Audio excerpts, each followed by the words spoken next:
Welcome, dear viewers. For more exclusive, thrilling stories every week, join our membership. Sit back, relax, and sip your coffee. Enjoy. By the register, there's a dusty old wire rack of faded Route 66 postcards. They never sell, but some nights, you'll turn around and one will be lying face down on the counter. It's never one you saw before. The picture on the front is always of the gas station, but the photo is from a long, long time ago, and there's always a strange, dark car parked out front. You learn what you have to do. You take the postcard, you write, "Wish you were here," on the back, and you slip it into the outgoing mail slot. You just have to make sure you send the message along for them. My name's Danny Begay, and I've been working the graveyard shift at Osterman Gas Station for 8 months now. It sits right on historic Route 66, about 15 miles east of Flagstaff, where the old highway cuts through the painted desert like a scar across red rock and sage. The nearest neighbor is the Meteor Crater Visitor Center, and that closes at 5. After dark, we're the only light for 30 miles in either direction. I ended up here after my discharge from Fort Huachuca. Army medic, 2 tours overseas, came back to find my apartment in Phoenix had been rented to someone else, and my girlfriend had moved to California with a yoga instructor named Brad. Classic story. My cousin Levi heard about the opening through his girlfriend who works dispatch for the Coconino County Sheriff's Department. The pay was decent, and I needed somewhere quiet to figure out what came next. The station itself is a relic from the 60s. White concrete block building with turquoise trim, 2 service bays that haven't seen a wrench in decades, and 3 pumps that take credit cards, but still have the old analog dials. The Osterman family built it back when Route 66 was the main artery to California, before Interstate 40 carved out a faster path 20 miles north. Now we mostly serve truckers taking the scenic route, tourists hunting for authentic Americana, and the handful of locals who live in the trailer park behind the old trading post. Mr. Osterman, the original owner's grandson, handed me a laminated sheet during my first shift. "Rules," he said, his weathered face serious under the brim of his John Deere cap. "Night shift's different out here. Desert plays tricks on people. Follow these, you'll be fine." I figured it was just small-town paranoia mixed with liability concerns. After seeing things in Afghanistan that don't make it into official reports, I thought I could handle whatever Arizona's high desert could throw at me. The isolation didn't bother me. I preferred it to the constant noise of the city. Out here, you could hear your own thoughts, watch satellites track across star-thick skies, and feel like you had space to breathe. The first month passed without incident. Truckers buying coffee and gas, tourists asking directions to the Grand Canyon, locals picking up cigarettes and scratch-offs. Normal stuff. The rules seemed silly. Mostly common sense about locking doors and checking inventory. Then September rolled around, and the tourists thinned out. The nights grew longer and stranger. That's when I learned the rules weren't suggestions. They were survival instructions. The laminated sheet felt heavy in my hands that first night, heavier than it should have for something made of paper and plastic. Mr. Osterman had left 20 minutes ago, his pickup truck's taillights disappearing into the desert darkness, leaving me alone with the hum of the soda coolers and the distant howl of coyotes. I spread the rules across the counter, squinting under the pale glow of the overhead fluorescents. 8 numbered items, typed on what looked like an old typewriter. The letters slightly uneven and faded. Osterman Gas Station, Night Shift, Protocols. 1. Between 2 a.m. and 4 a.m., do not look directly at the pumps. Use peripheral vision only. If you must go outside during these hours, keep your eyes on the horizon. 2. If a customer asks for directions to the old pueblo, tell them the road is washed out. Do not give them the actual directions, even if you know them. 3. When organizing the postcard rack, never touch the ones with handwriting already on them. Let them be. 4. If the payphone rings, answer it, but do not speak first. Wait for them to speak. If no one speaks after 10 seconds, hang up. 5. The coffee machine will occasionally brew a pot by itself. Pour it out immediately and clean the pot with bleach. Do not taste it, no matter how good it smells. 6. If a child comes in alone after midnight, call Deputy Martinez immediately. Do not serve them anything. 7. Keep the radio on AM 1010 between 3 a.m. and sunrise. The static is normal. If music plays, turn the volume down, but do not change the station. 8. If someone knocks on the back door, do not answer. The back door stays locked from sunset to sunrise. I read through them twice, shaking my head. Some made sense. The locked back door was basic security. Calling the deputy about unaccompanied kids was responsible. But the rest... My first thought was that Mr. Osterman was testing me, seeing if I'd follow orders without question. The night started normally enough. A trucker stopped around 9 for diesel and Red Bull, complaining about construction delays near Holbrook.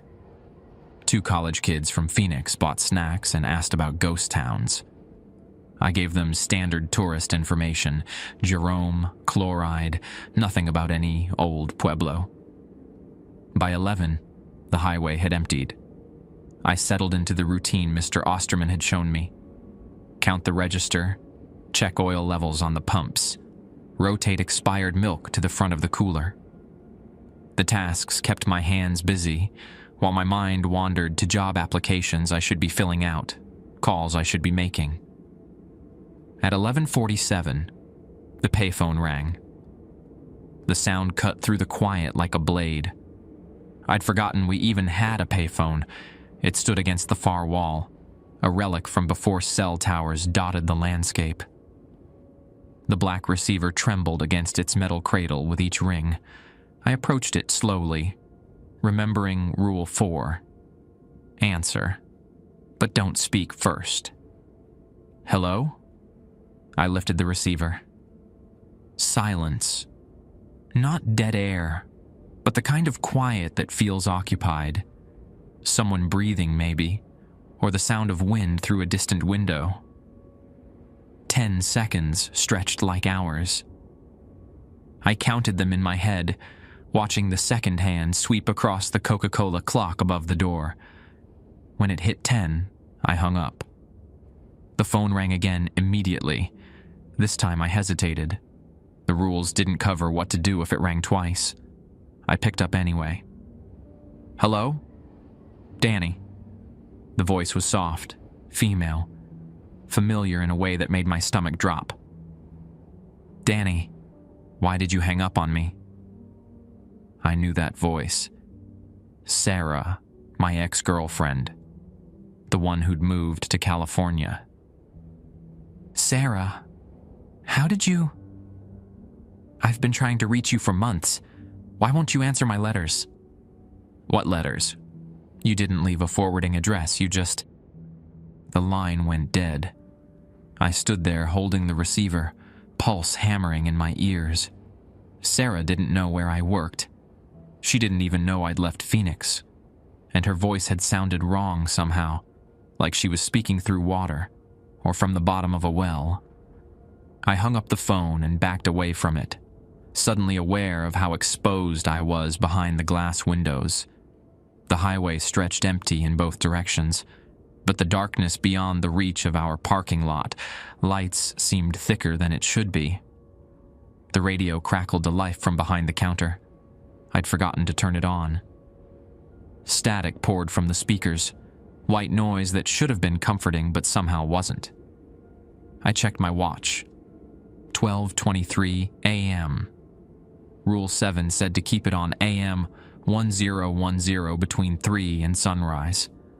But I turned it on anyway, letting the static fill the silence. That's when I noticed the postcard.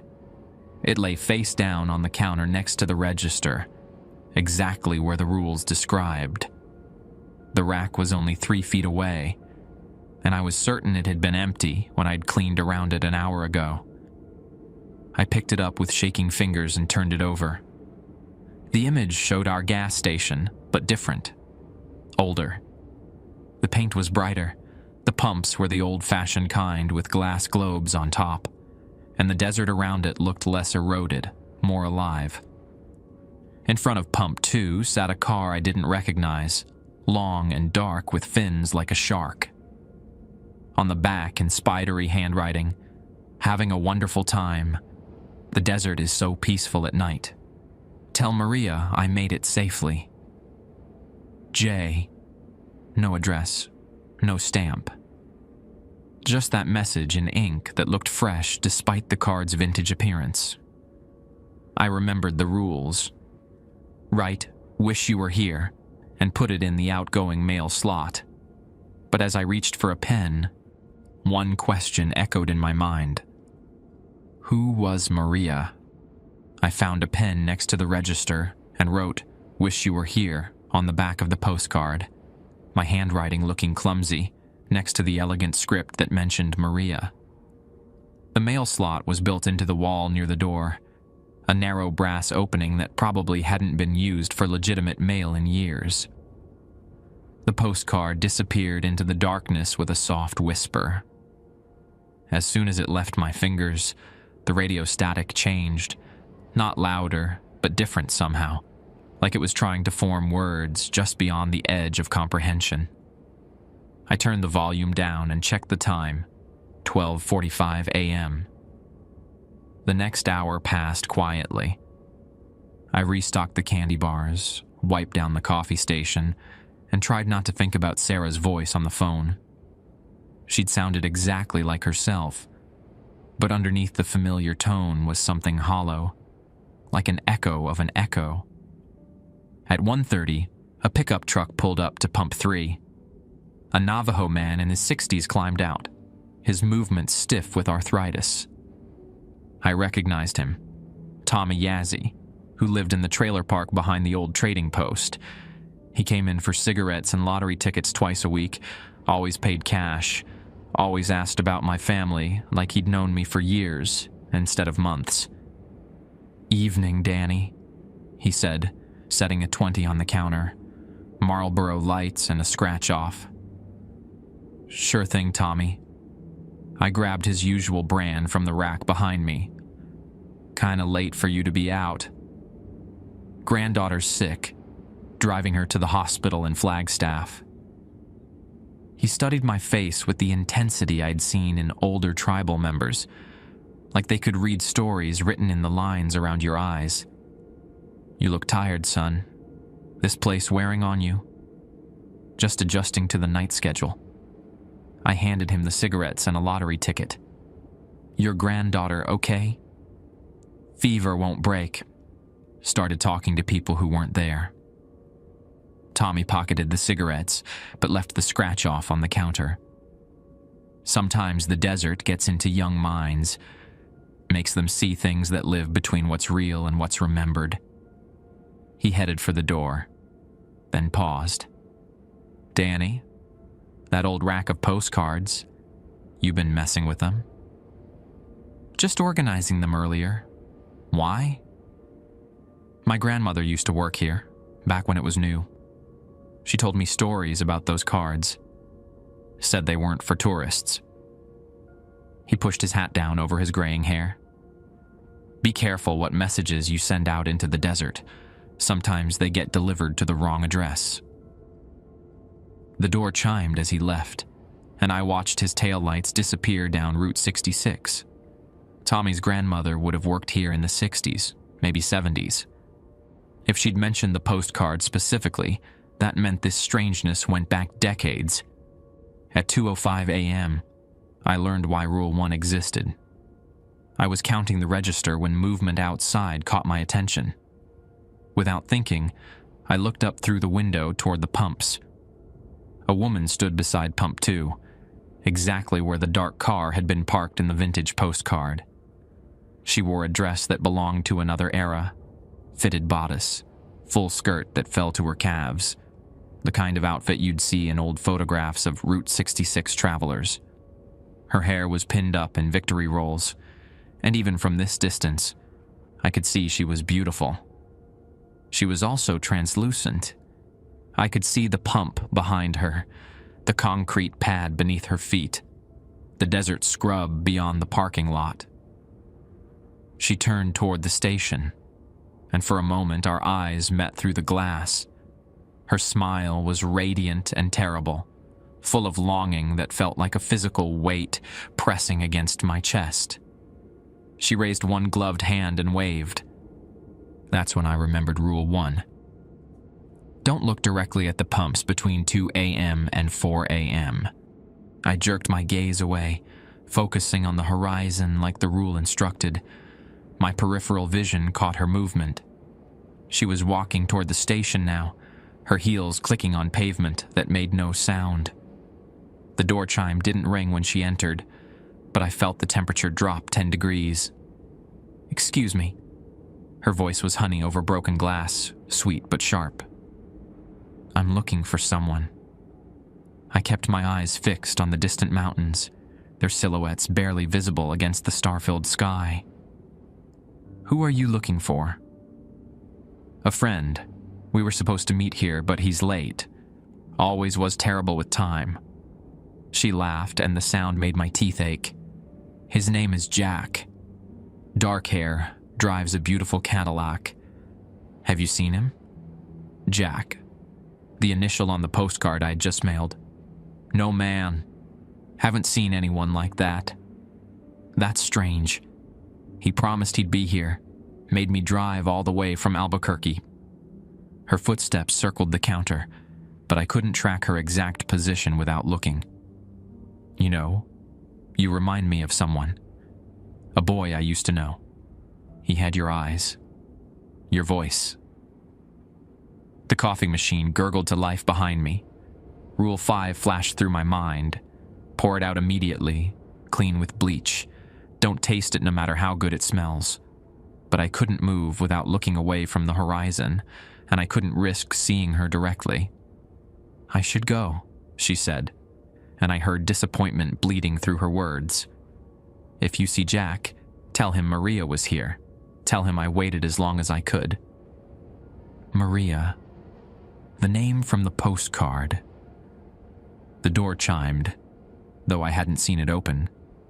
The temperature returned to normal, and the oppressive feeling lifted from my shoulders like someone had removed a lead blanket. I waited another full minute before turning around. The station was empty, but the coffee machine had indeed brewed a full pot. The smell was intoxicating, rich and dark with hints of cinnamon and something else. Something that reminded me of my grandmother's kitchen during holidays. I grabbed the pot with shaking hands and poured it down the utility sink, then scrubbed everything with bleach until my eyes watered. The smell lingered anyway, making my mouth water despite my fear. The rest of the night passed without major incident. At 3 a.m., I turned the radio to AM 1010 as instructed. The static was different now. Deeper, more rhythmic, like breathing. Occasionally, I caught fragments that might have been music, distant and tinny, like it was playing through an old speaker buried underground. At 4:30, a semi-truck pulled up to the diesel pumps. The driver, a heavy-set woman named Rosa, who made the Phoenix to Albuquerque run twice a week, bought coffee and complained about strange lights she'd seen near Meteor Crater. "Probably military," I suggested, though I knew the nearest base was hours away. Maybe, but these were different, old-fashioned, like headlights from the 50s, and they were driving the wrong direction on the old alignment. She stirred sugar into her coffee. My daddy used to drive this route back when it was the main road. He told me stories about travelers who never made it to their destinations, just kept driving the same stretch of highway, night after night. After she left, I found myself staring at the postcard rack. Most of the cards showed typical tourist attractions: painted desert vistas, Grand Canyon sunsets, meteor crater from above. But in the back row, I noticed several that looked older, their colors faded and the edges softened with age. I wanted to examine them more closely, but Rule 3 was clear.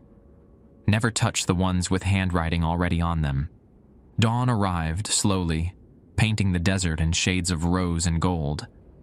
Mr. Osterman's pickup appeared at 7 a.m. sharp, right on schedule. As he walked through the door, I felt the strange tension that had gripped the station all night finally release its hold. "How was your first full night?" he asked, hanging his jacket on a hook behind the counter. "Quiet," I lied. "Nothing unusual." He studied my face the same way Tommy had, like he could see through skin and bone to whatever was underneath. "Good. That means you followed the rules." I nodded, not trusting my voice. "Danny?" He paused while counting the register. "Next week, I'm going to add a 9th rule to the list. Been thinking about it for a while, but wasn't sure it was necessary." He looked up at me, his expression serious. "But after what happened to the last night clerk, I think it's time." "What happened to the last night clerk?" He stopped following the rules, started thinking he knew better. Mr. Osterman's weathered hands shook slightly as he sorted the bills. Now he's part of them. I spent the next 3 days researching the previous night clerk. Mr. Osterman wouldn't give me details, just shook his head and changed the subject whenever I brought it up. But small towns don't keep secrets well, especially when you know where to look. Levi's girlfriend Carmen worked dispatch for the sheriff's department, and she had access to incident reports going back years. We met at Ms. Zip's diner in Flagstaff, the kind of place where truckers and locals mixed over coffee that could strip paint and green chile that could clear your sinuses from 3 counties away. "You sure you want to know this?" Carmen asked, sliding a manila folder across the Formica table. She kept her voice low, though the lunch crowd was focused on their own conversations. "Some things are better left buried. I need to understand what I'm dealing with." Carmen was Hopi, 3rd-generation law enforcement, and she had the steady demeanor of someone who'd seen enough strangeness to know when to take things seriously. Report says Marcus Webb, 26, worked nights at Osterman's for about 4 months last year. Started calling in weird complaints around September. Suspicious individuals on the property, voices coming from empty areas, equipment malfunctioning. Marcus. I made a mental note of the name. Deputy Martinez responded to most of the calls.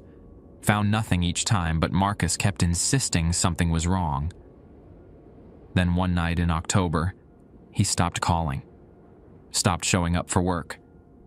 Mr. Osterman found the station unlocked the next morning. Register untouched. No sign of struggle. What happened to him? That's where it gets strange. Carmen flipped through several pages. Security footage from that night shows Marcus arriving for his shift at 10 p.m. Shows him inside the station until about 2:30 a.m. Then the cameras just stopped recording. When they started again at sunrise, he was gone. Equipment failure? That's what the report says. But Martina has told me off the record that the footage looked wrong. Marcus kept talking to empty air, responding to customers who weren't there. And in the last hour before the cameras died, he kept looking toward the back of the store like someone was calling his name. I thought about the payphone, about Maria's translucent form by the pumps. Did they ever find him? 3 weeks later, a hiker found his car at the bottom of Devil's Canyon, about 40 miles east. No body, just the vehicle. Keys still in the ignition, wallet on the dashboard, but Marcus was nowhere around. Carmen closed the folder. Search and rescue spent a month combing that area. Nothing. You think he's dead? I think he's something else now. She leaned back in the vinyl booth, studying my face. Danny, my grandmother used to clean houses for white families when she was young. One of them was the original Osterman family, back in the 70s. She said that stretch of Route 66 has always been thin. Thin. Between what is and what was. Between the living and the ones who can't let go. Carmen's fingers drummed against the table. She told me the gas station was built on top of an old trading post. And before that, it was a camping spot where travelers would rest before crossing the desert. Some of them never made it to their next stop. That evening, I returned to work with new questions and a growing sense of dread. Mr. Osterman was waiting for me with a fresh laminated sheet. The promised 9th rule. 9. If you hear someone calling your name from the back storage room, do not respond. If the voice persists, turn the radio volume up and count inventory until sunrise. This one's for Marcus, Mr. Osterman said quietly. He started hearing his name being called about a week before he disappeared.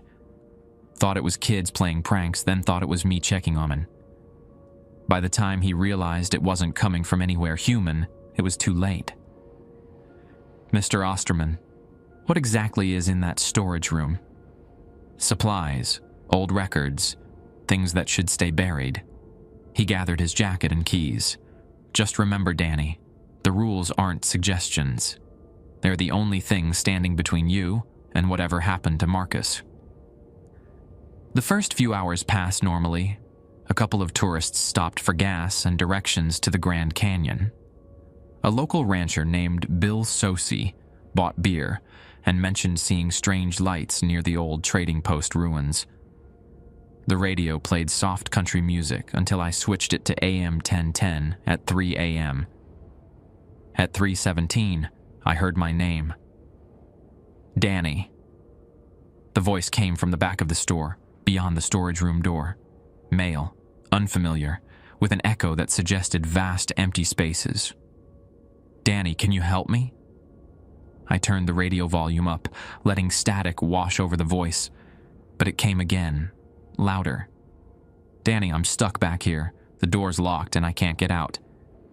Rule 9 was clear. Don't respond. But every instinct screamed at me to help.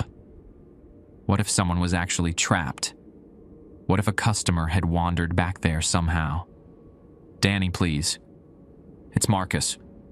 I've been trying to get home for months.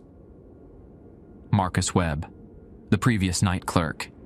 The voice came again, closer now, like he was standing just on the other side of the storage room door. I know you can hear me. Mr. Osterman told you about me, didn't he? About what happened.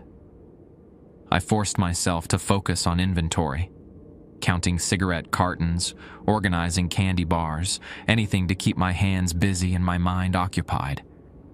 But Marcus's voice kept calling, sometimes pleading, sometimes angry, sometimes so desperate it made my chest ache. I followed the rules at first, all of them, but then I started seeing things that weren't on the list, things the rules didn't cover.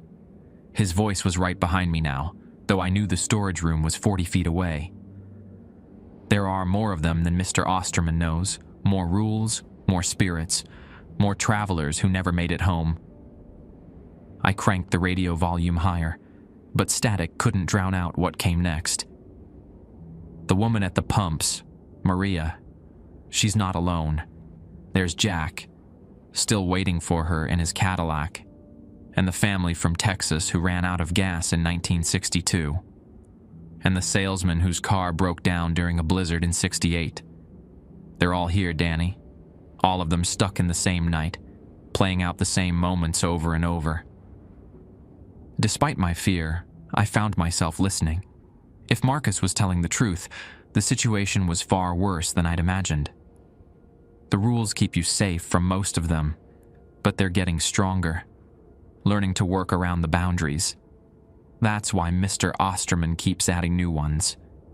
But it's not enough. Marcus's voice dropped to a whisper. Soon there won't be enough rules in the world to hold them back. The storage room door rattled on its hinges. "Let me out, Danny. I can teach you things the rules don't cover. I can show you how to see them coming before they reach you." I grabbed the inventory clipboard and started counting everything twice, fighting the urge to turn around. The door rattled harder, like someone was throwing their full weight against it from the inside. You know I'm right. You've already seen Maria. You've heard them on the radio, felt them watching from the darkness. How long before they decide the rules don't apply to you either? The rattling stopped suddenly. The store fell silent except for the radio static and the hum of the coolers. I waited, hardly breathing, for another sign of Marcus's presence. At 4 a.m., the static on the radio changed. Instead of white noise, I heard something that might have been music. A slow, mournful tune played on instruments I couldn't identify. Underneath it, voices whispered in languages I didn't recognize, punctuated by fragments of English. "Tell Maria I made it safely. The road to California is so beautiful at night.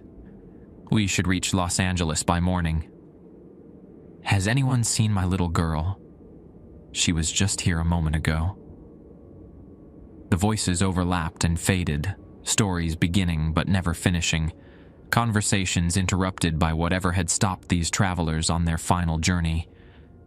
I realized I was listening to decades of postcards, messages that had been written but never delivered, carried by people who never reached their destinations. At sunrise, Mr. Osterman arrived to find me organizing the same shelf of motor oil for the 12th time. My hands were steady, but he must have seen something in my face. "Marcus called to you." It wasn't a question. "How did you know?" "Because he calls to everyone eventually. The storage room used to be part of the original trading post. That's where they found his uniform shirt 3 months after he disappeared, folded neatly on a shelf between cases of antifreeze." Mr. Osterman took the clipboard from my shaking hands. The shirt was clean, pressed, like it had just come back from the laundry. But it smelled like desert sand and motor oil from the 1960s. What happened to him? Same thing that happens to anyone who stops following the rules. The desert claimed him, made him part of its collection. Mr. Osterman locked the register and gathered the night's receipts. The difference is Marcus is still conscious, still aware, still trying to warn people about what's coming. What's coming? The anniversary, October 13th, 1962. That's when it all started, when the first travelers disappeared on this stretch of highway. Every year around that date, the boundary gets thinner. More spirits break through. More rules become necessary. He paused at the door, his weathered face grim in the morning light. "That's 3 weeks from now, Danny. If you're smart, you'll find another job before then." I should have quit. Any rational person would have walked away after learning about Marcus Webb and the approaching anniversary. But something kept me coming back. Maybe stubbornness, maybe the steady paycheck, or maybe the growing certainty that running wouldn't solve anything. If these spirits were tied to the highway itself, they'd find me wherever I went. Besides, I'd survived worse than ghosts. In Kandahar, we dealt with enemies who used fear as a weapon. The key was staying calm, following protocol, and trusting your training. The rules at Osterman's weren't so different from military SOPs. Procedures developed through hard experience to keep people alive. That Friday night, 2 weeks before the anniversary, I arrived to find Mr. Osterman talking with a tall Navajo woman I didn't recognize. She wore traditional jewelry and carried herself with the authority of someone accustomed to being listened to. "Danny, this is Dr. Begay," Mr. Osterman said. "She's a historian from Northern Arizona University, studies Route 66 folklore." "Dr. Begay?" I nodded, noting we shared the same last name. Not unusual. Begay was common as Smith among the Diné. "I've been researching the disappearances along this section of highway," she said, her voice carrying the precise diction of someone who'd spent years in academia. "Mr. Osterman thought you might be willing to share your experiences. I'm not sure what I could tell you that would help. More than you realize. You're the first night clerk to last this long since Marcus." She pulled out a digital recorder. "Would you mind if we talked?" After Mr. Osterman left, Dr. Begay set up her equipment on the counter while I performed my opening routine. She'd done her homework, knew about the rules, the postcards, even some details about the building's history that surprised me. The original trading post was established in 1924 by a man named Samuel Yazzie, she explained while I counted the register. It served as a rest stop for travelers crossing the Painted Desert. But something went wrong in October 1962. A family from Dallas, the Hendersons, stopped here for gas and supplies. Mother, father, 2 young children. They were headed to Los Angeles for a new start. What happened to them? According to the police report, they bought gas, some food, and postcards. Samuel Yazzie remembered them clearly because the little girl was excited about mailing a card to her grandmother. But they never made it to their next stop in Winslow. Their car was found 3 days later, empty, keys in the ignition. I thought about the voices on the radio, the fragments of conversation that never found their conclusions. "The strange part," Dr. Begay continued, "is that Samuel Yazzie swore they came back the next night. Said he saw their station wagon pull up to the same pump. Watched the whole family get out and walk into the store, but when he went to help them, nobody was there. At 11:30, our first customer arrived. A middle-aged woman driving a rental car with California plates. She looked frazzled, kept checking her phone and muttering about GPS coordinates. "Excuse me," she said, approaching the counter with a road atlas. "I'm trying to find the old Pueblo ruins. My grandmother used to talk about them, said they were somewhere along this stretch of highway." Rule 2 flashed through my mind. If a customer asks for directions to the old Pueblo, tell them the road is washed out. "Sorry, ma'am, the access road is washed out from last month's storms. Won't be possible for weeks." She frowned at the atlas. "That's strange. My GPS shows multiple routes." "GPS isn't always reliable out here. Satellite coverage can be spotty." Dr. Begay watched the exchange with interest. After the woman left, she looked at me thoughtfully. "Smooth lie. But I know that road. It's been washed out for 3 years. Why doesn't Mr. Osterman want people going there?" "You'd have to ask him." I did. He changed the subject. She leaned forward. "Danny, what do you think would happen if someone ignored that rule?" Before I could answer, the payphone rang. Dr. Begay startled at the sound, but I was already moving toward it. Rule 4. Answer, but don't speak first. "Hello?" Silence, but not empty. I could hear wind, distant and hollow, like it was blowing through spaces much larger than any phone booth.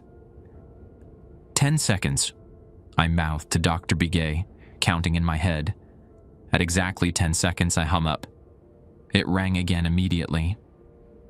This time when I answered, a child's voice came through the line. Young, confused, frightened. "Mister? Mister, I can't find my mama. She said to wait by the car, but she's been gone so long." My throat constricted. Rule 6. If a child comes in alone after midnight, call Deputy Martinez immediately. But this wasn't a child in the store. This was a voice on the phone, and it was only 11:45. "Where are you, sweetheart?" "By the pretty lights, the ones that spin and make music. But it's getting cold and I want to go home." Dr. Begay was recording everything, her eyes wide with professional excitement and human concern. "What's your name?" I asked. Jenny. Jenny Henderson. My daddy said we're driving to see Mickey Mouse, but I just want my mama. Henderson. The family from Dallas that Dr. Begay had mentioned. Jenny, listen to me. Can you see a building with big windows and lights inside? Yes. Are you in there? Can you help me find my mama? I looked through the windows toward the pumps, half expecting to see a small figure standing alone in the darkness. The parking lot was empty, but something moved near pump 2, a shadow that didn't match the overhead lights. Jenny, I need you to stay where you are.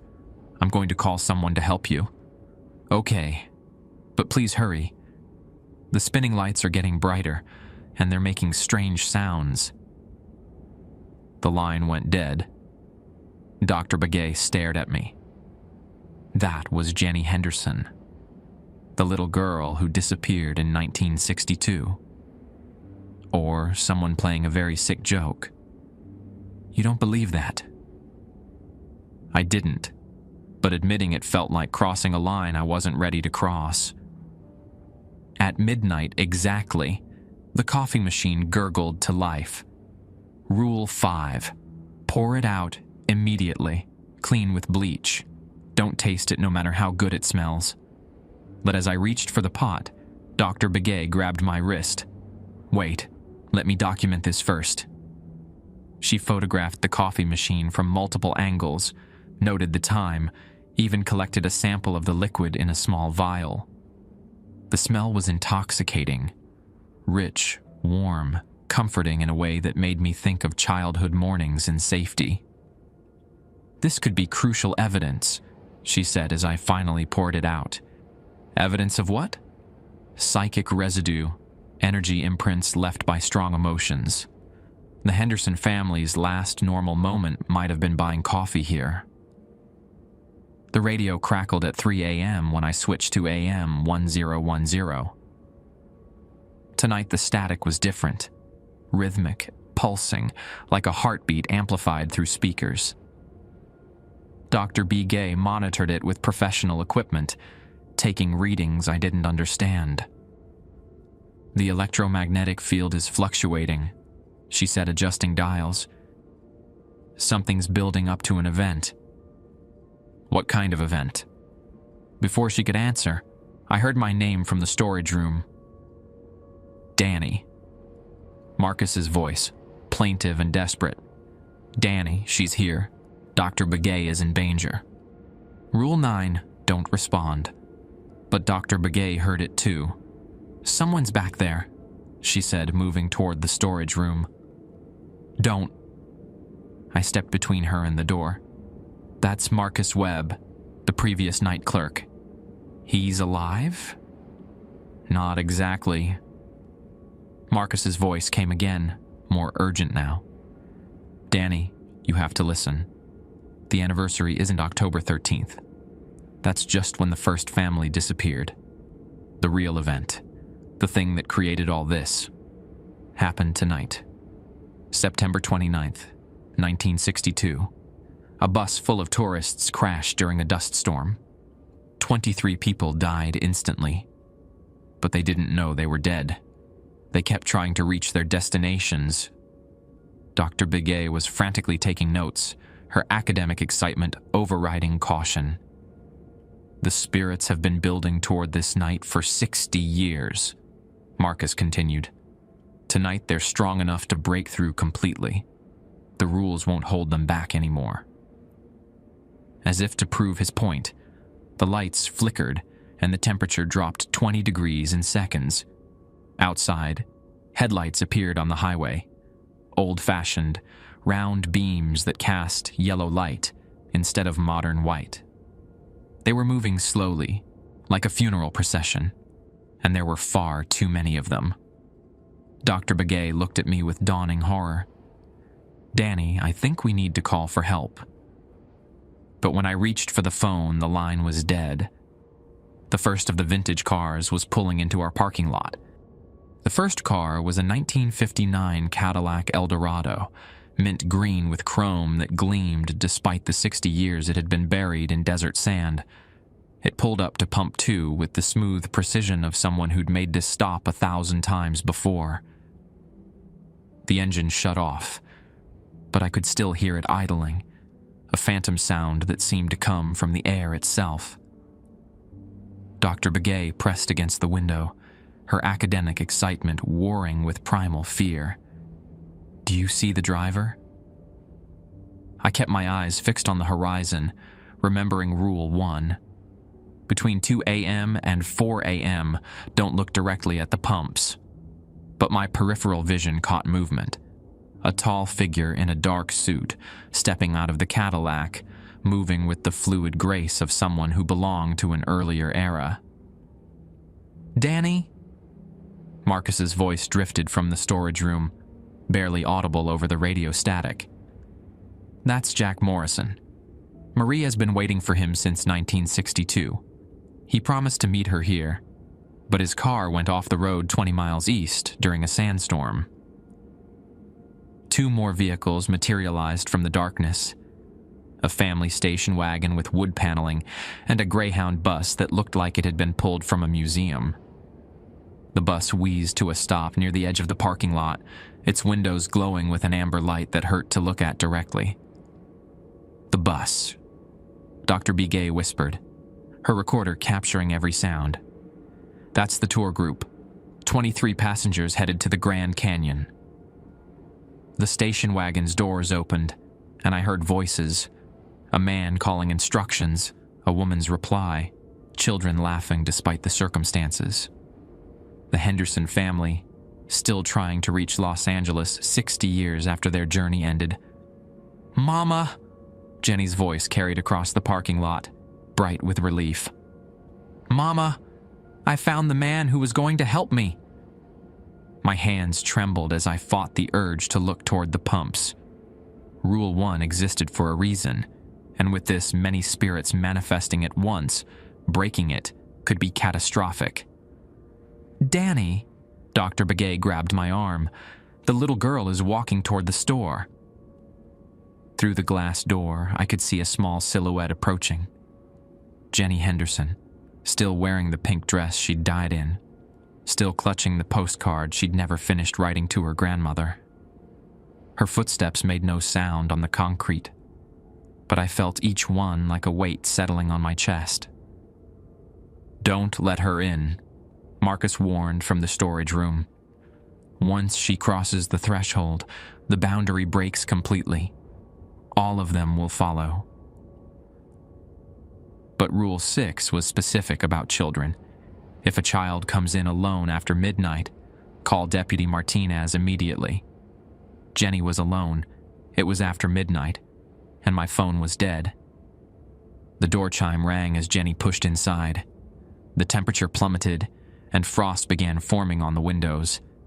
She looked exactly as Dr. Begay had described from the 1962 police photos. 7 years old, blonde pigtails, eyes wide with confusion and trust. "Mister, you said you'd help me find my mama." "Jenny," I kept my voice gentle while my mind raced through the rules. "Where's your family now?" "They're getting gas. Daddy says we have enough money to reach California if we're careful." She held up a crumpled postcard. "I want to send this to Grandma Rose, but I can't reach the mail slot." Dr. Begay knelt down to Jenny's level, her historian's instincts overriding caution. "What does your postcard say, sweetheart?" "That we're having adventures and seeing beautiful things. That California is going to be wonderful, and Daddy will find work in the movies." Jenny's smile was heartbreaking in its innocence. "Will you help me mail it?" I remembered Rule 3. When organizing the postcard rack, never touch the ones with handwriting already on them. But Jenny had written this card herself, and she wasn't asking me to organize the rack. She was asking for help mailing it. The storage room door rattled violently. "Danny, don't touch that card." Marcus's voice was frantic now. "It's the anchor. The thing that keeps her tied to this moment. If you mail it, you complete her final wish.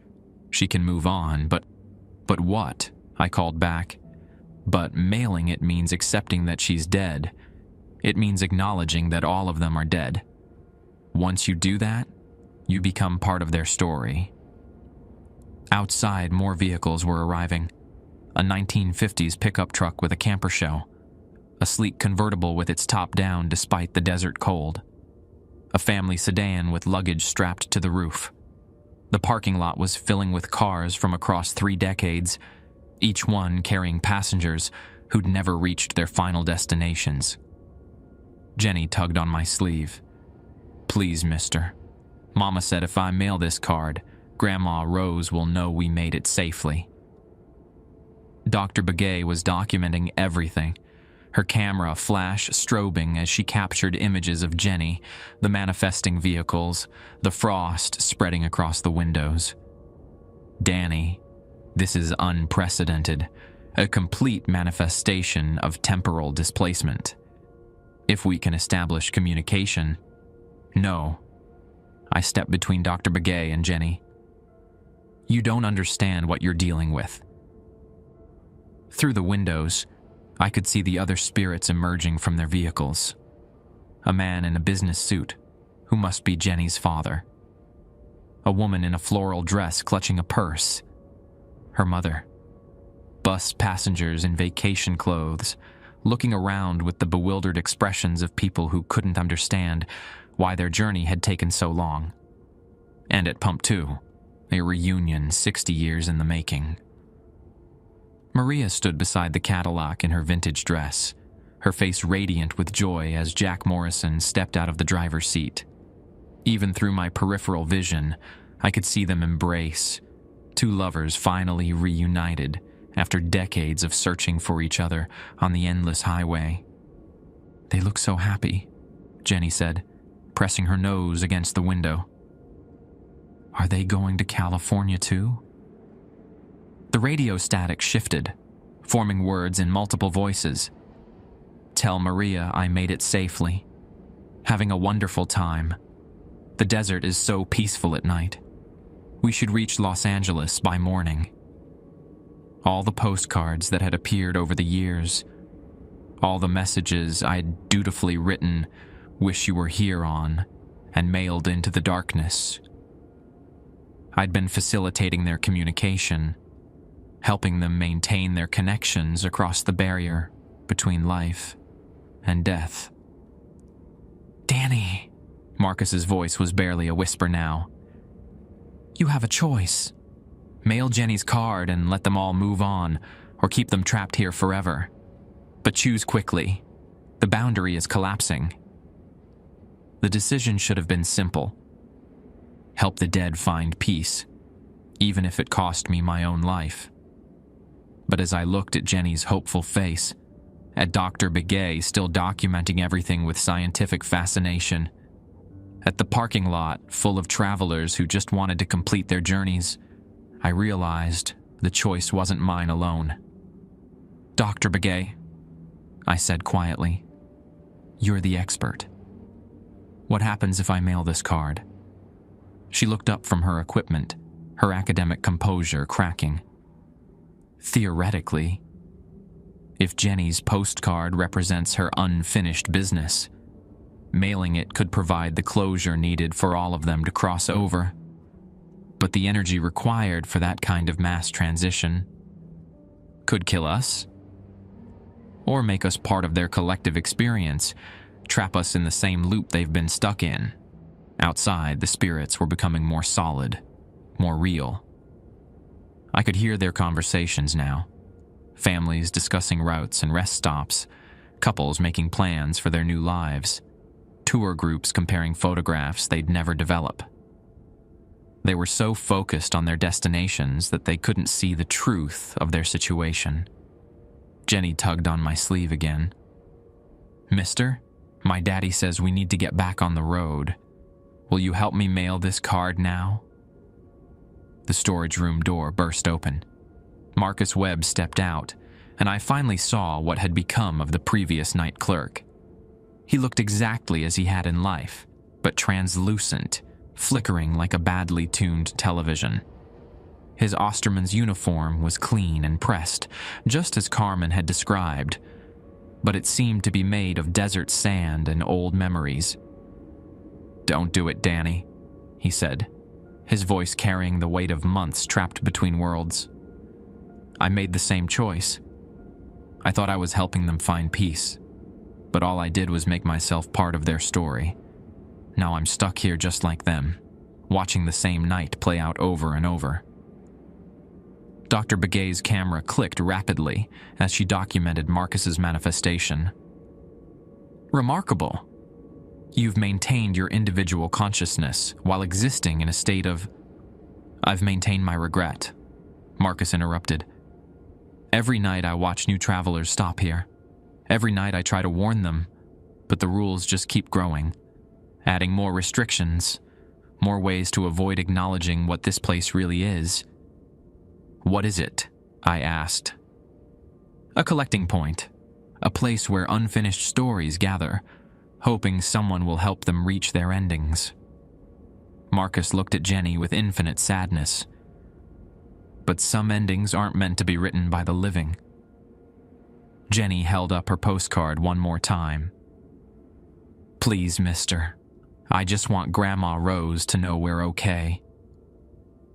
The frost on the windows was spreading, and the temperature was still dropping. Outside, the spirits were becoming restless, sensing that something was about to change. Some were looking toward the station now, their faces confused and hopeful.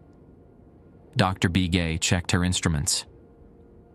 "Danny, the electromagnetic readings are off the charts. Whatever you're going to do, you need to decide now. The boundary won't hold much longer." I looked at Jenny's postcard, at Marcus's pleading expression, at Dr. Begay's scientific equipment, recording be impossible. Then I looked through the windows at the parking lot full of travelers who'd been searching for home for 60 years. The mail slot waited in the wall, a brass mouth ready to swallow one more message from the lost. I reached for Jenny's postcard. My fingers hovered inches from Jenny's postcard. The paper felt warm, almost alive, vibrating with decades of accumulated hope and longing. Around us, the temperature continued dropping until our breath came out in visible puffs, and the frost on the windows had grown thick enough to obscure the parking lot full of vintage vehicles. "Dammy, don't," Marcus pleaded, his translucent form flickering more rapidly now. "You think you're helping them, but you're just feeding the cycle. This place doesn't let people go. It collects them." Dr. Begay's equipment was going haywire, needles dancing wildly across gauges designed to measure electromagnetic fields. "The energy buildup is exponential," she said, her academic training warring with growing panic. "If this continues, we could be looking at a complete dimensional fracture." Jenny looked up at me with eyes that held too much knowledge for a 7-year-old. "Mister, are you going to help me or not? My family can't wait much longer." Outside, the spirits were becoming agitated. Through the frosted windows, I could see them pacing, checking watches that had stopped 60 years ago, consulting maps that led to destinations they'd never reach. Their conversations were growing louder, more urgent. "We're going to miss our connection in Flagstaff. The reservation said we had to be there by morning." "Mama, why is it so cold? I thought Arizona was supposed to be hot." But it was Maria's voice that cut through the chaos, clear and heartbreaking. "Jack, something's wrong. This isn't how it's supposed to happen. We were supposed to be together, but now I remember. Now I remember the crash." The truth was dawning on them. After 60 years of repetitive loops, the approaching resolution was forcing them to confront what they'd been denying. They were dead. Their journeys had ended decades ago in twisted metal and scattered sand. "That's what mailing the postcards does," Marcus explained, his voice heavy with regret. "It doesn't just complete their final wishes. It forces them to acknowledge reality. But the shock of that realization creates a psychic explosion. Everyone in the blast radius gets pulled into their collective experience and becomes part of the loop. I finished. Exactly. That's how this place feeds. That's how it's been growing stronger for 60 years, adding new layers of trapped consciousness. Dr. Begay lowered her camera, finally understanding the magnitude of what she was documenting.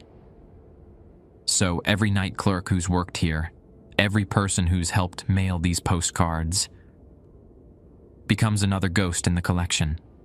Marcus nodded. Another voice on the radio. Another shadow moving between the pumps. Jenny tugged on my sleeve more insistently. "Mister, please. I can see my grandma's house in my mind. It has yellow flowers in the front yard and a porch swing where she reads her Bible. If I don't send this card, she'll never know we loved her." The innocence in her voice nearly broke my resolve. But as I looked at her more closely, I saw what I'd missed before. The pink dress wasn't quite right. The fabric had the texture of desert sand, and the color shifted subtly in the fluorescent light. Her pigtails moved in a breeze that existed only in memory. She wasn't fully human anymore, hadn't been for decades. "Jenny," I said gently, "what year do you think it is?" 1962, silly. Daddy bought a new calendar for the car. He marked all our stops with red X's. And where do you think you are right now? The gas station on Route 66. The nice man said he'd help me mail my postcard. Her smile faltered slightly. But everyone's acting so strange. And why is it so cold? The parking lot was in chaos now. Some spirits were trying to get back in their cars, others were arguing about directions, and a few were staring at the gas station with dawning horror as memory began overriding their protective delusions. The bus driver, a middle-aged man in the company uniform, climbed out of the Greyhound and approached our windows.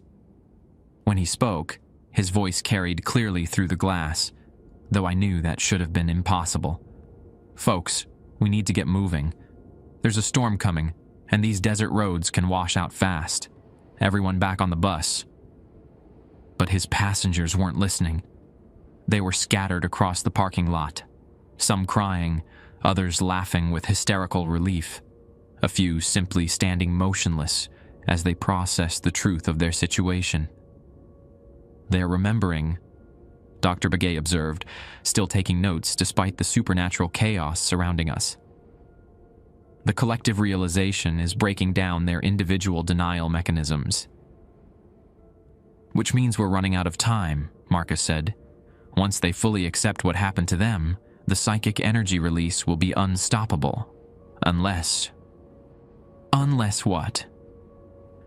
Unless someone with the authority to do so releases them willingly. Not through trickery or completing their unfinished business, but through genuine understanding and compassion." I looked at Jenny's postcard again, then at Marcus's flickering form. "You mean someone who chooses to take their place?"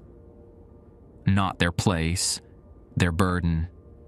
Someone who accepts responsibility for helping them cross over, knowing the cost." Dr. Begay grabbed my arm. "Danny, you can't be considering this. There has to be another way." But I was already moving toward the mail slot, not with Jenny's postcard, but with something else entirely. I pulled out my wallet and found what I was looking for. A photograph of my squad from Afghanistan. 12 faces smiling at the camera, taken 3 days before the IED that killed half of them. "I've been carrying dead friends for years," I said, more to myself than to the others. "Maybe it's time I learned how to help them find peace instead of just surviving with their ghosts." I slipped the photograph into the mail slot. The effect was immediate. The frost on the windows began melting. The temperature started rising, and the electromagnetic chaos that had been building toward explosion instead began flowing in organized patterns, like water finding its level. "Danny, what did you do?" Marcus asked, his form becoming more solid, more real. I offered them something better than their unfinished postcards. I offered them someone who understands what it means to be left behind, who knows how to carry the weight of incomplete journeys. I turned to Jenny, whose form was already beginning to fade around the edges. You don't need to mail that card, sweetheart. Your Grandma Rose knew you loved her. She knew it every day until she died, and she knows it still. Jenny's eyes filled with understanding that was both childlike and ancient. She's waiting for us, isn't she? On the other side. Yes. They're all waiting. Outside, the spirits were gathering around their vehicles, but their movements had changed. Instead of frantic urgency, there was calm purpose. Instead of confusion, there was clarity. They were saying goodbye to each other, to the highway that had trapped them, to the dreams they'd carried west toward futures that would never arrive. Maria and Jack embraced one final time beside the Cadillac, their forms becoming translucent as they released each other. The Henderson family climbed into their station wagon, Jenny waving through the rear window as they pulled away from Pump 3. The bus passengers filed aboard their Greyhound, their vacation clothes and cameras fading into memory. One by one, the vintage vehicles disappeared, taking their passengers home at last. "You did it," Dr. Begay whispered, her voice filled with awe. "You found a way to release them without joining them." But Marcus was shaking his head. "It's not over, Danny. You freed the old spirits, but you've also opened yourself up to new ones. Every traveler who dies on this stretch of highway, every person who leaves business unfinished, they'll be drawn to you now. You've become their anchor point." I felt it already, a subtle shift in my perception. The highway outside looked different, layered with history and possibility. I could sense movement in the darkness beyond our lights. Not the spirits we'd just released, but others, newer ones, drawn by the same forces that had created this collection point in the first place. "How many?" I asked. "Dozens. Maybe hundreds over the years. Route 66 has seen a lot of tragedy, a lot of dreams cut short." Marcus's form was stabilizing, becoming more human. "But there's a difference now. You chose this responsibility instead of stumbling into it. That gives you power over it." Dr. Begay was packing her equipment, her academic excitement tempered by genuine concern. "Danny, I have to ask, are you planning to stay here? To continue working the night shift?" I looked around the gas station, seeing it clearly for the first time. Not as a trap or a collection point, but as a way station. A place where the lost could find guidance, where unfinished stories could find peaceful endings. "Someone has to," I said. "And now I understand what the rules really are. They're not protection from the spirits. They're guidelines for helping them."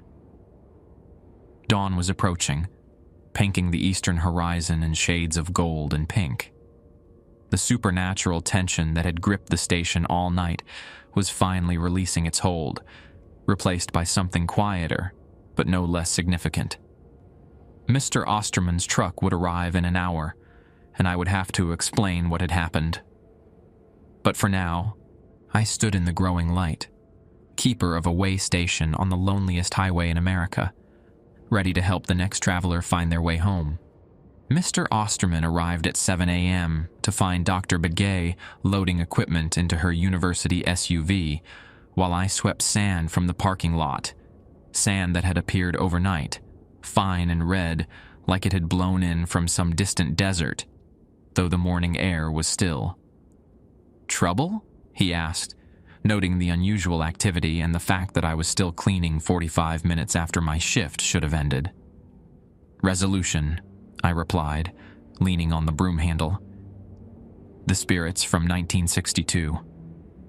They've moved on. His weathered face showed no surprise, only the careful attention of someone who'd been expecting this conversation for years. All of them? All the old ones. Marcus, too. I gestured toward the parking lot where tire tracks in the sand showed the phantom vehicles had been real enough to leave impressions. But something's changed. I can feel others out there, drawn to this place. Dr. Begay approached with a recorder and a thick folder of notes. Mr. Osterman, your gas station sits on what I can only describe as a dimensional junction point, and Danny has somehow become its caretaker. I know what my station is, Dr. Begay. Mr. Osterman's tone was respectful, but firm. My grandfather built it here specifically because of what this place was. The question is what Danny plans to do with his new responsibilities. I'd been thinking about that all morning as the sun climbed higher, and the supernatural tension of the night receded into memory. The old laminated sheet of rules still sat by the register, but it felt like a relic now. Instructions for surviving something I'd moved beyond surviving. I want to stay, I said, but I'll need to learn as I go. That's how it's always been. Mr. Osterman pulled his hat down against the morning glare. My grandfather never had a manual for this work. He just listened to what the spirits needed and tried to help when he could. Dr. Begay finished packing her equipment. Danny, I'll need to submit a report to the university, but I'll keep the specifics vague. Academic bureaucracy isn't ready for this level of documentation. She handed me her business card.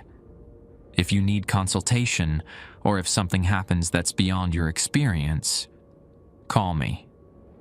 After she drove away, Mr. Osterman and I stood in the morning sunshine, watching traffic increase on Route 66 as the tourist day began. Everything looked normal. RVs heading to the Grand Canyon, motorcycles loaded with camping gear, families in minivans making their pilgrimage along America's most famous highway. How long have you known? I asked. About the spirits? Since I was your age. He smiled at the coincidence. My grandfather told me stories about travelers who never reached their destinations, but I thought they were just family legends until I started working here myself. The first postcard appeared when I was 17. Did you ever consider leaving? Every day for the first 5 years. But then I realized this place needed someone who understood what it was. Someone who could maintain the balance between helping the dead and protecting the living. He climbed into his truck, then paused with the door open. Danny, what you did last night, freeing those spirits without getting trapped yourself. That's what I've been hoping would happen for decades. You found a different way. That afternoon, I tried to sleep, but found myself listening for sounds that belonged to other decades. The apartment Mr. Osterman rented me above the station had been Marcus Webb's, and despite being thoroughly cleaned, it still carried echoes of his presence. Not haunted exactly, but layered with the memories of someone who'd lived between worlds. Around 4 p.m., I gave up on sleep and went downstairs to begin my shift early. The station looked different in daylight, older somehow, like a sepia photograph come to life. The postcard rack caught my attention immediately. Where yesterday it had held faded tourist views and vintage scenes, today it displayed a completely different collection.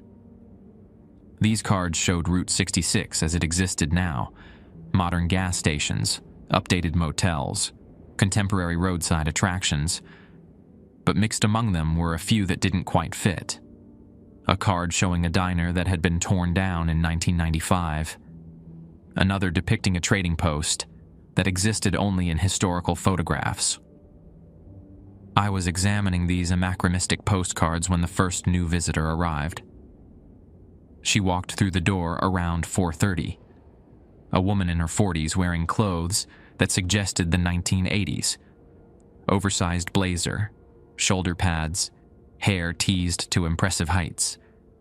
Her movements had the slightly disconnected quality I was learning to recognize in spirits, but she was more solid than the previous night's manifestations, more present.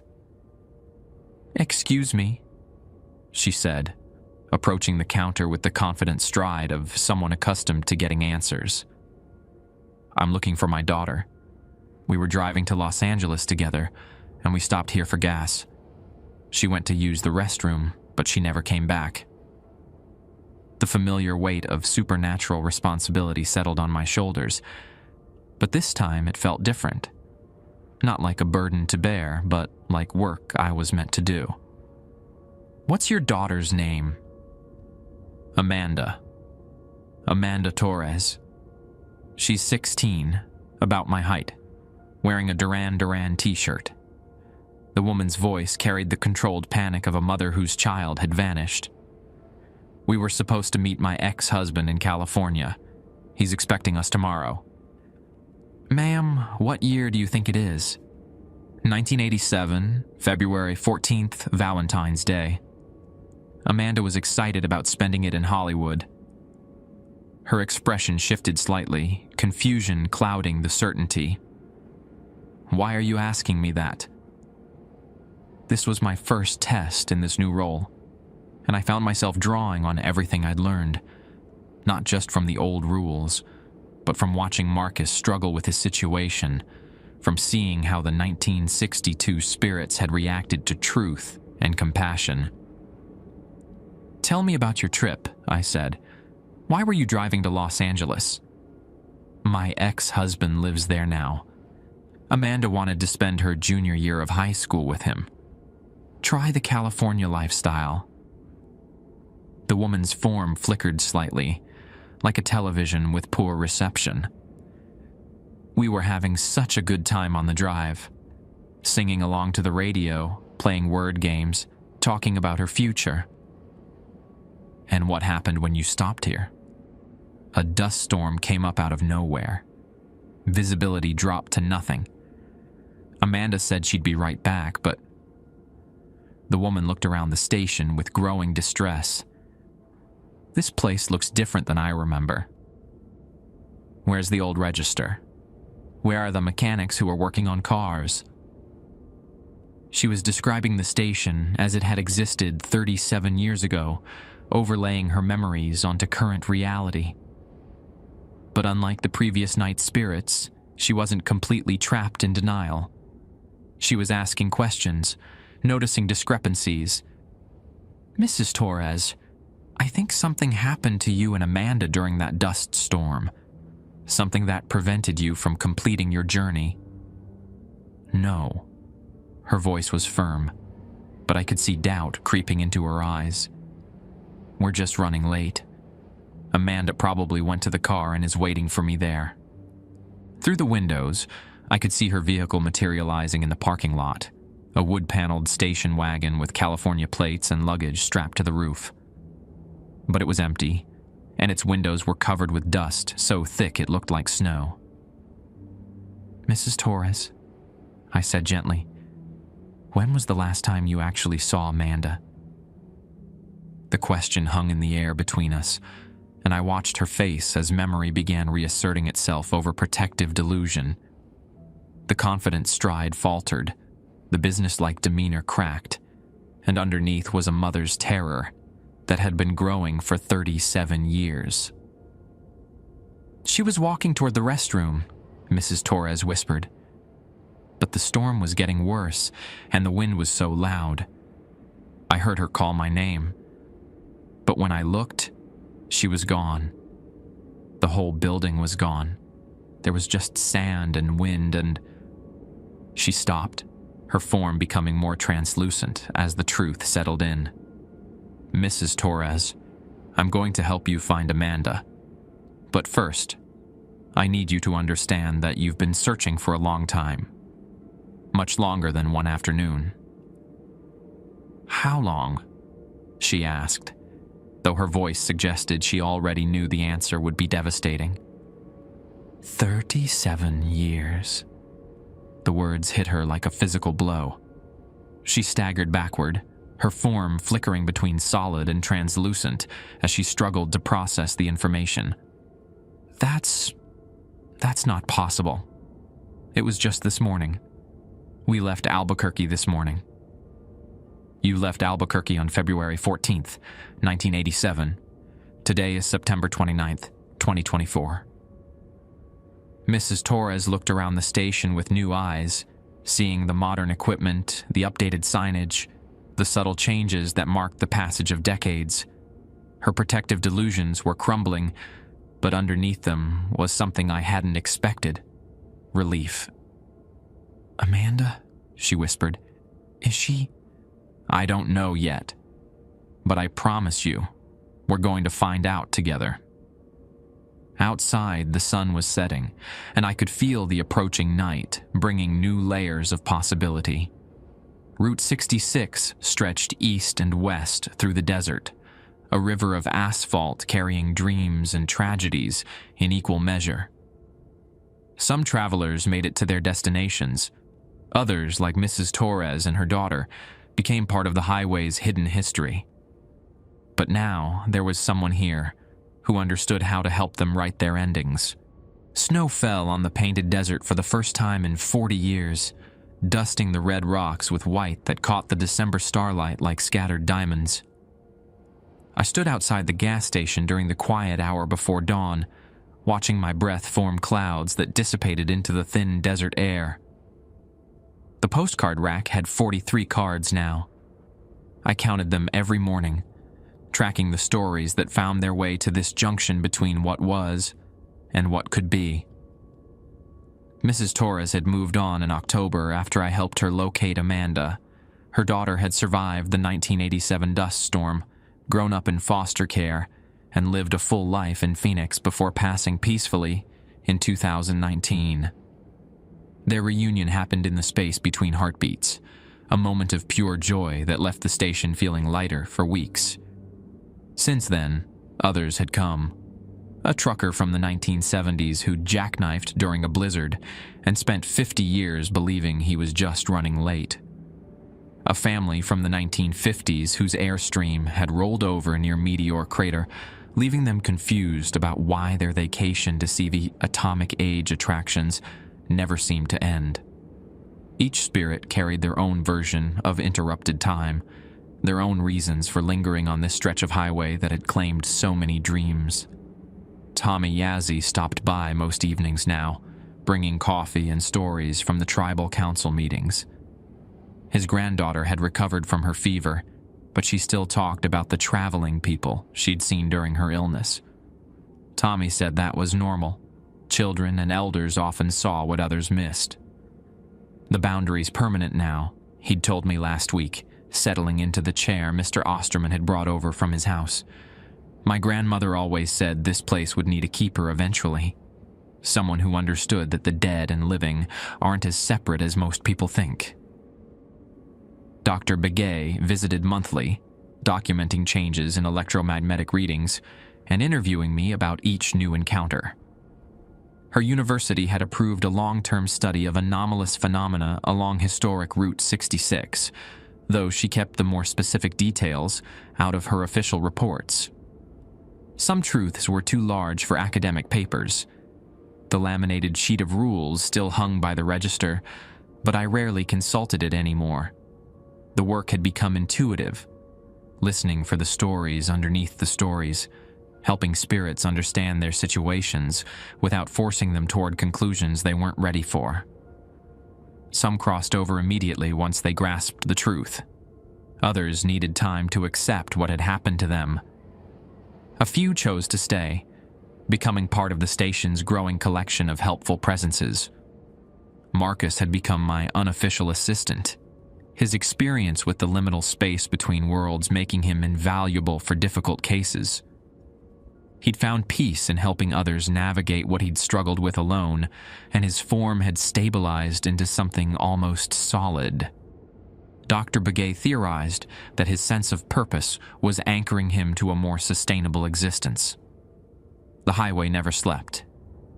Even in this pre-dawn hour, I could see headlights approaching from both directions. Early commuters heading to Flagstaff, long-haul truckers pushing through the night, tourists chasing sunrise over the Grand Canyon. Most would pass by without incident, their journeys proceeding according to plan. But some would stop.